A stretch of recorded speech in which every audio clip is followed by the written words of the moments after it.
প্রধানমন্ত্রীর কিশোরগঞ্জ সফর নিয়ে বিস্তারিত তথ্য জানব। কিশোরগঞ্জের পাকুন্দিয়া উপজেলা থেকে যুক্ত হচ্ছেন না আমাদের সহকর্মী সাইফুদ্দিন রবিন, প্রধানমন্ত্রী তারেক রহমান কটা নাগাদ কিশোরগঞ্জ পৌঁছাবেন, আর প্রধানমন্ত্রীর দিনব্যাপী যে কর্মসূচি সে সম্পর্কে আপনার কাছে কি আছে তথ্য আমাদেরকে জানাবেন।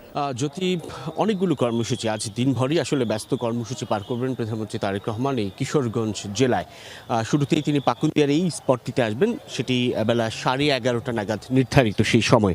পুরাতন ব্রহ্মপুত্র ঘাট, সেই ঘাটের পাশেই মঞ্চ প্রস্তুত। এখানেই মূলত জাতীয় মৎস্যপক্ষ উপলক্ষে প্রধানমন্ত্রী মৎস্য পোনা অবমুক্তকরণ কর্মসূচিটি পালন করবেন, অর্থাৎ মাছের পোনা ছেড়ে তিনি মৎস্যপক্ষের এক প্রকার আনুষ্ঠানিক উদ্বোধনী করবেন। যদিও সেই উদ্বোধনের আয়োজন রয়েছে পরবর্তীতে কিশোরগঞ্জের এই কটিয়াদি উপজেলায়। এর বাইরে আরও বেশ কিছু কর্মসূচির মধ্য দিয়ে প্রধানমন্ত্রী আজ দিনভর মৎস্যপক্ষকে ঘিরে নানান ধরনের কর্মসূচি পালন করবেন। এর বাইরে বিকেলে সবশেষ কর্মসূচিটি হবে কিশোরগঞ্জ পুরাতন স্টেডিয়ামে, সেখানে ফ্যামিলি কার্ড বিতরণ কর্মসূচির মধ্য দিয়ে তিনি তার আজকের দিনের কর্মসূচি শেষ করবেন। ফ্যামিলি কার্ড বিতরণ এবং বিভিন্ন অনুদান প্রদান, মসজিদের ইমাম, মুয়াজ্জিন, খাদেম, অন্যান্য ধর্মীয় উপাসনালয়ে কর্মরত ব্যক্তিবর্গের সম্মানী প্রদান কার্যক্রমের উদ্বোধন করবেন প্রধানমন্ত্রী বিকেল 4টা নাগাদ।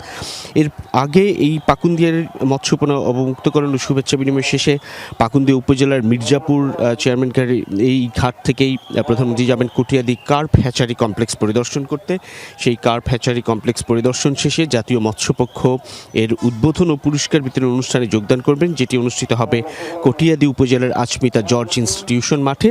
তারপর সরকারের গৃহীত উন্নয়ন কার্যক্রমের উদ্বোধনের অংশ হিসেবে বৃক্ষরোপণ কর্মসূচিতে যোগ দেবেন শোলাকিয়া ঈদগাহ ময়দানে প্রধানমন্ত্রী তারেক রহমান। এরপর সবশেষ কর্মসূচিটি পালিত হবে কিশোরগঞ্জ পৌরসভার পুরাতন স্টেডিয়াম মাঠে। প্রধানমন্ত্রী ইতিমধ্যেই রওনা করেছেন গুলশানে তার বাসভবন থেকে। সড়ক পথেই তিনি আসছেন এবং পথে পথে আমরা যেটি দেখেছি সাধারণ মানুষ এবং দলীয় নেতাকর্মীদের যে উপস্থিতি সেটিও রয়েছে। বিভিন্ন পয়েন্টে বলা চলে প্রধানমন্ত্রীকে শুভেচ্ছা জানানোর জন্য, স্বাগত জানানোর জন্য উৎসুক মানুষের ভিড়। অন্যদিকে এই প্রথম স্পটটিতে ইতিমধ্যেই সাধারণ মানুষের অংশগ্রহণ নিশ্চিত হয়েছে এবং দেখতে পাচ্ছেন পুরাতন ব্রহ্মপুত্র নদের পার ঘেঁষে আসলে সেই মানুষের উপস্থিতি।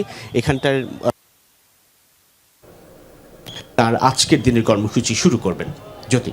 রবিন, আপনাকে অসংখ্য ধন্যবাদ।